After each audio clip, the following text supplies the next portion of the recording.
When Citroën revealed the DS in 1955, people did not know what to think.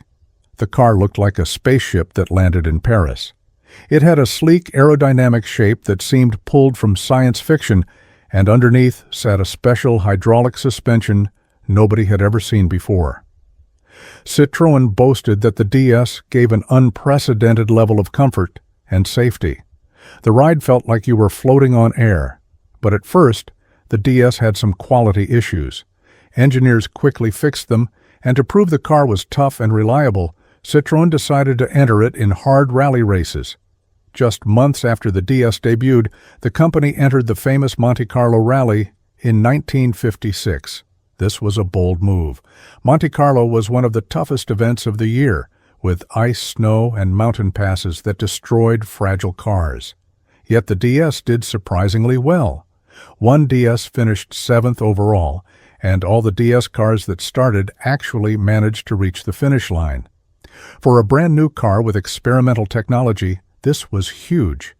3 years later, in 1959, a Citroën DS, sometimes called the ID19, which was a simpler version of the DS, won the overall Monte Carlo Rally. This shock victory proved that the odd-looking Citroën could beat much faster sports cars on snow and ice. People were stunned. A luxury family sedan had just conquered the most prestigious winter rally in the world.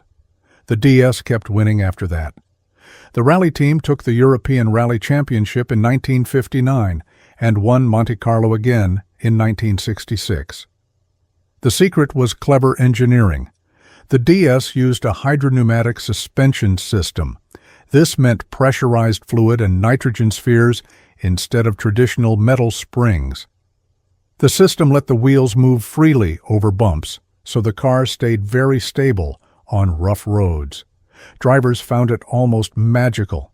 The suspension could even be adjusted on the fly. You could raise or lower the car depending on the terrain.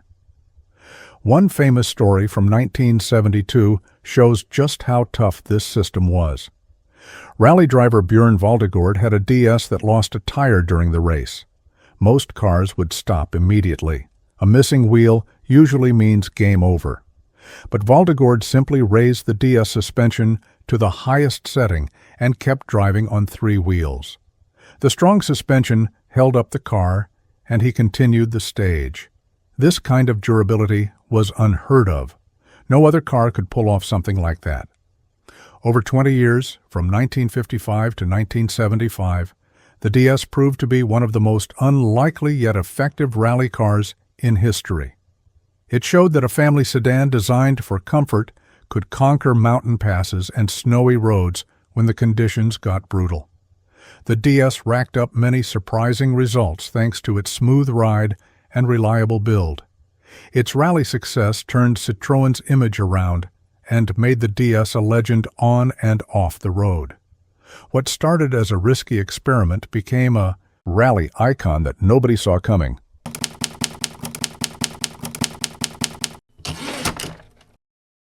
The Ferrari 308 GTB is known as a pretty red sports car.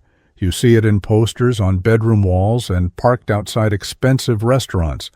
It was built for cruising sunny coastal roads, not for getting thrown sideways through dirt and gravel. But in the late 1970s, the 308 GTB got a strange new life as a rally racer. A specialist Italian tuner named Michelotto teamed up with Ferrari to build about 11 Group 4 rally versions of the 308 GTB plus 4 special Group B versions. The factory even gave Michelotto bare 308 GTB chassis with no bodies attached, so the tuner could turn them into proper race cars. The Rally 308s had raised suspension for more ground clearance, extra lights bolted on the front for night stages, and a tuned engine for more power. To an outsider, seeing a Ferrari sliding through mud seemed completely crazy.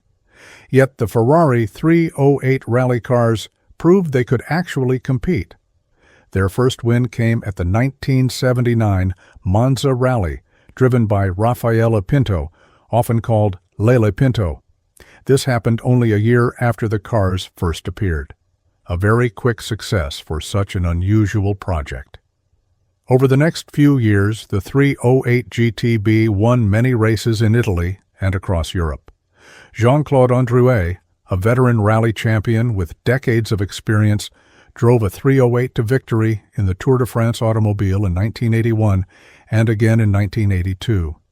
These were major wins that put the Ferrari rally program on the map. The biggest moment came in 1982 at the Tour de Corse, a rally held on the island of Corsica. This event was a full round of the World Rally Championship, meaning it had the best teams and drivers in the world. Androuet brought the Ferrari home second overall. This was a historic moment. It gave Ferrari its first ever podium, meaning a top 3 finish, in a World Rally Championship event. A car designed for the road had just beaten purpose-built rally monsters.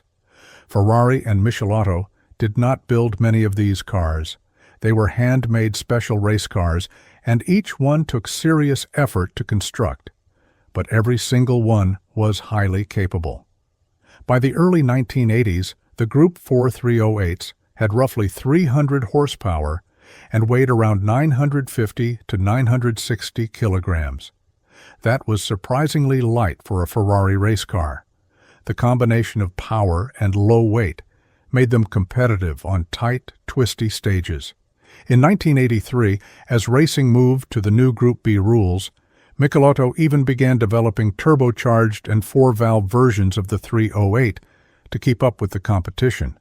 However, Group B was banned in 1986 for safety reasons after several deadly crashes, and that ended the rally program. By then, Michelotto had built a total of 11 Group 4 and 4 Group B Ferrari 308 GTBs. In short, the Ferrari 308 GTB rally car was a bold experiment that worked better than anyone expected. It scored notable victories like the Monza Rally in 1979 and the Tour de France automobile in 1981 and 1982. It even beat many purpose-built rally cars at times, cars that were designed from the ground up for dirt and gravel. Though it never reached a rally podium again after 1983, the 308 GTB short career stands out as an exotic footnote in rally history, a supercar that became a rally weapon, if only for a brief moment.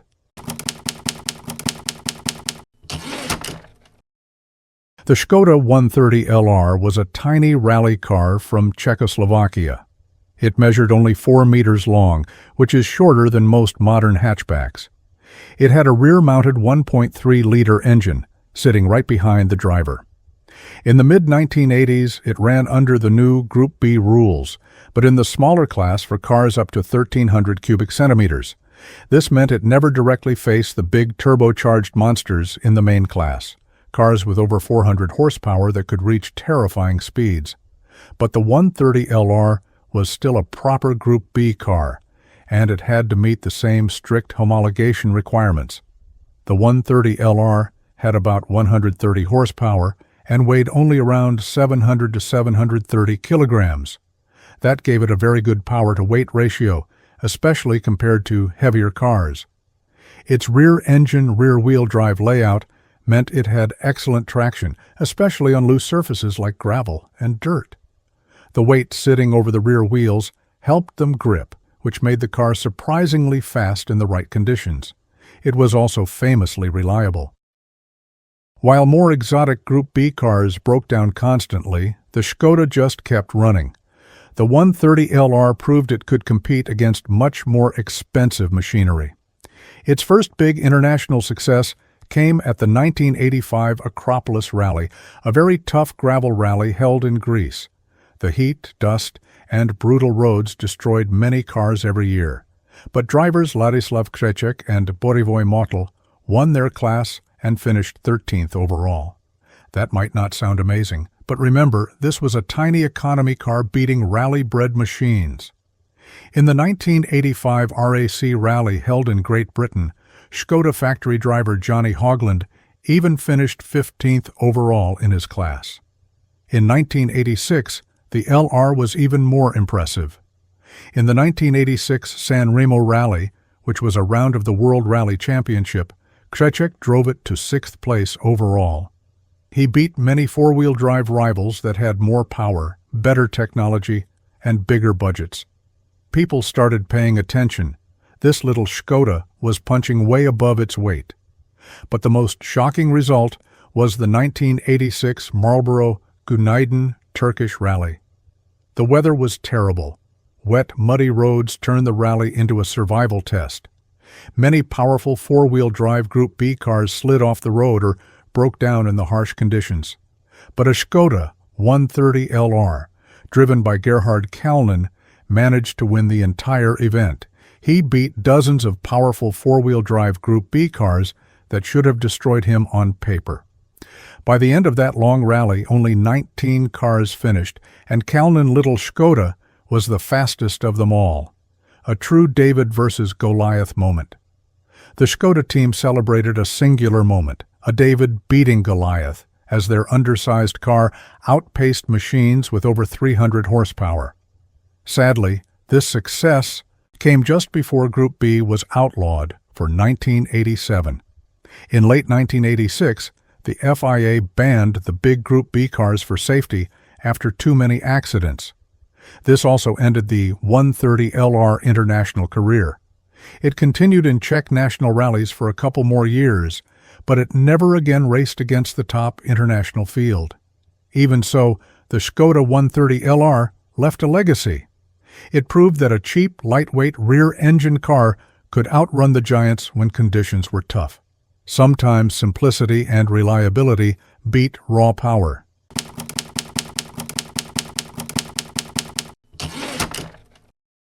The original Mini Cooper S is tiny. It measures only about 3 meters long. You could park two of them in a single modern parking space. It looks almost like a toy car, something a child might draw. But in the 1960s, it became one of the most famous rally cars ever made. Its inventor, Alec Isigonis, put a small engine sideways called transverse in the front, and the car drove on its front wheels. This was a revolutionary layout at the time. Most cars had the engine mounted lengthwise and drove the rear wheels. But Isigonis' layout gave the Mini incredible agility and allowed its wheels to sit right at the corners, making it very stable in turns. The Mini only weighed about 650 kilograms, so even with just about 55 horsepower, it had a surprisingly good power-to-weight ratio. It was not fast in a straight line. Bigger cars would blow past it on highways, but the Mini was often described as feeling like a go-kart on wheels because of its light weight and nimble handling. You could throw it into corners at speeds that would terrify drivers of larger cars, and it would just stick to the road. Car designer John Cooper, who ran the famous Cooper Car Company, saw the Mini potential as a race car almost immediately. He famously told Isigonis, "That is a damn race car. Give it more power, improve the brakes." BMC, the company that built the Mini, followed this advice and built a sportier version called the Mini Cooper S. It had a larger engine and better brakes specifically designed for rallying. The Cooper S was still tiny, but now it had the performance to match its handling. The results were absolutely stunning. In 1964, driver Paddy Hopkirk and co-driver Henry Lydon took their Mini Cooper S to first place at the Monte Carlo Rally, beating 276 other cars. This shocked everyone. Monte Carlo was usually won by large, powerful sports cars with big engines. Seeing a tiny city car cross the finish line first seemed impossible. But the Mini agility on icy mountain roads gave it a huge advantage. It could change direction instantly, while bigger cars struggled to turn. Mini went on to win Monte Carlo again in 1965 and 1967 with drivers Timo Mäkinen and Rauno Aaltonen. In those days, the little Mini even held its own against much bigger V8-powered cars on icy mountain roads. The secret was not power, it was balance and control. The Mini's short wheelbase and minimal front and rear overhang meant it cornered flat and predictably. It had nearly neutral steering, meaning it did not understeer or oversteer much. Drivers could throw it into hairpin turns with complete confidence, knowing the car would do exactly what they wanted. Over the years, Mini Works drivers like Hopkirk, Mäkinen, and Aaltonen collected dozens of rally wins across Europe. Even in everyday trim, the Mini Cooper S looked almost identical to a street Mini. You could buy one from a dealer and drive it to work. But the racing tweaks, lighter materials, and tuned engines made the works cars into legends. The fact that it looked so normal made its victories even more impressive. In short, the BMC Mini Cooper S took the role of the underdog to a completely new level. It was so small and unassuming that many people doubted it could compete at all. But it won one of the hardest rallies in the world multiple times, proving that size does not always matter. Its story, from humble city car to race winner, became part of motoring folklore. The Mini showed that smart design and skillful driving could make a little car beat the giants, securing its place in rally history forever.